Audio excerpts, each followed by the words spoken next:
You are listening to The Four Elements of Stress Management with Swami Ramananda. The thing that people would be most familiar with in a stress management workshop would be something that would relieve stress, right? Obviously, that's what many people think of as stress management, that you do some kind of practice that calms you down and balances your nervous system and helps you relax. And of course, that's wonderful, and we know how to do that already as yoga teachers. Right? And that's certainly an excellent thing, a great skill, beautiful thing to offer. But we can offer much more than that. So let's look at these four elements, the first one of which we call understanding stress, simply meaning that it's useful for people to begin to understand stress and how it occurs.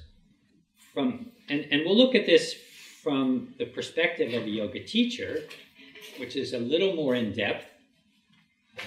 Vidyananda in particular will speak about that, what we would call the yogic approach to stress management. But just a basic thought about it is that probably every life form on this planet seeks security and stability, survival, right? And in the name of security and stability, we want a situation that's stable, and therefore something that's changing, right, can be threatening to the idea of stability and steadiness, right? And we know that life is full of change. You can count on that. So, in a way, we're placed in a stressful situation from the beginning. We all have a life-threatening illness. That is the fact that we're going to die, right, eventually, all of us. And that the circumstances in which we live are changing. So the more fixated we are on having things be controlled, be under our control, and remain the same, the more challenged we will be, right? The more stressful life will be. So it's one thing for us to kind of understand that some other things that might be more useful for students is just to understand how the experience of a stressful moment takes place. And that's something that we can help them look at and become more aware of. When someone becomes more aware of what we might call a stressor, what it is and how it happens, then they can be more mindful of that situation in which it happens. Yeah, one way of talking about stress is to simply say it's a psychological and physiological response to something that happens, or even to our internal thought process. Stress can occur just by remembering something, reliving something, or thinking about something that's going to happen. Did you ever have the experience that you were anticipating something that's going to happen, and you worked yourself up into a experience of stress even before it happened? Yeah. And then, did you ever experience that then you saw that it didn't happen that way at all, and all that you worked yourself up into was unnecessary? Yeah. Now, isn't that interesting? That should you really be able to understand how it happens, you might be able to even prevent it. I think that's where yoga has a lot to offer, is that we don't want to help people learn simply how to relieve stress, but to begin to understand how it happens and be able to catch it as it's happening more quickly and possibly even prevent a stressful response to life in general. That's a kind of a longer-term goal, perhaps. Isn't the quest to prevent it, though, stressful? Not necessarily. Obviously, any quest could be stressful, right? Or it could be more easeful. It's a good question. mean, it's true that the way in our culture, the way we approach many goals is stressful. Right? And the kind of nobody wants to be a beginner, not do well at something. Everybody wants to be good at what they do, wants to be right, and the thinking that they have. The ego likes to be good, right? Not to be a beginner. Likes to be successful. Successful in the eyes of the world.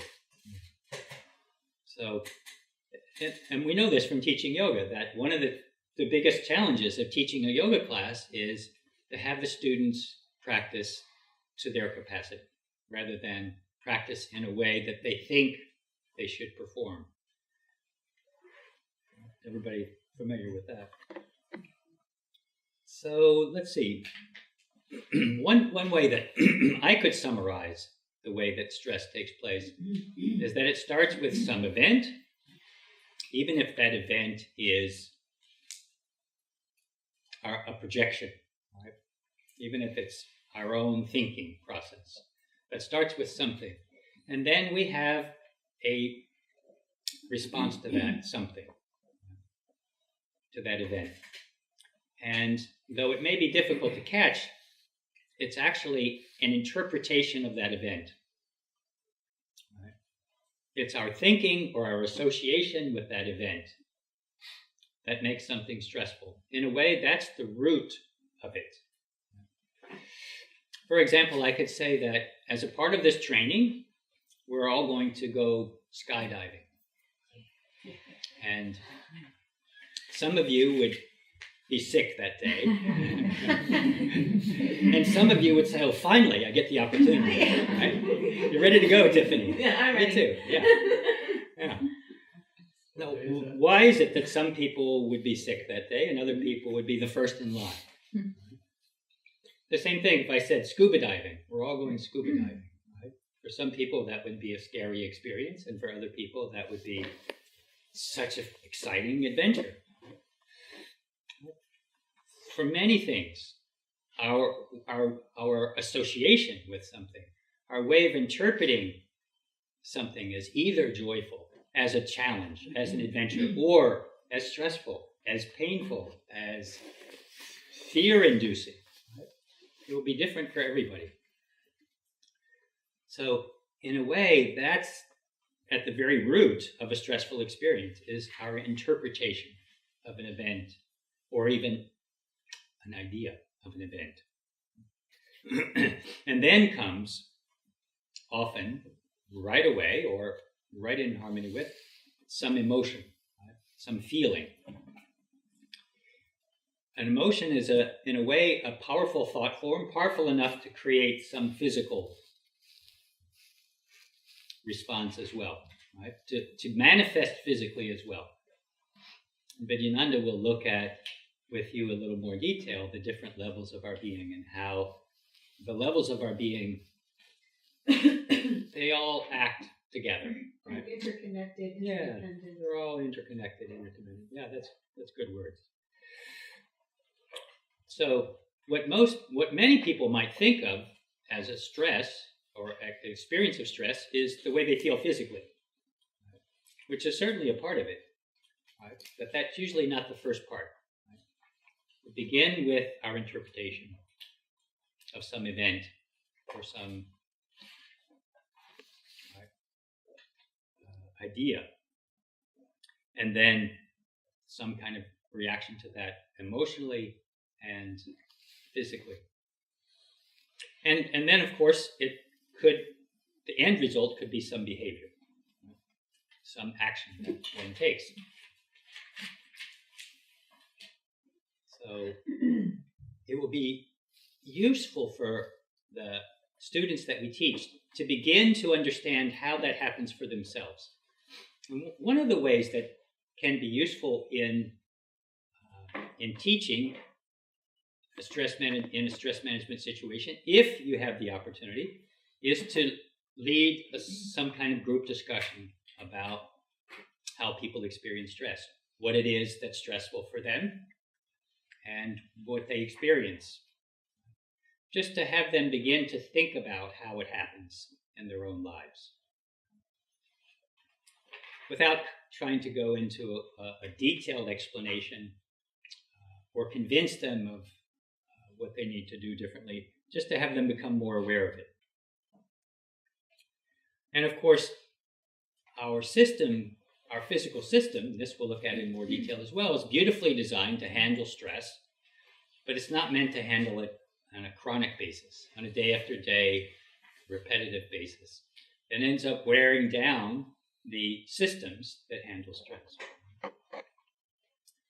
I forget what number I heard Dr. McClanahan use, but it was something like 75-80% of doctor visits are associated with stress, have stress as a component of them. It's a very surprising number to me. Yeah, 75-80%.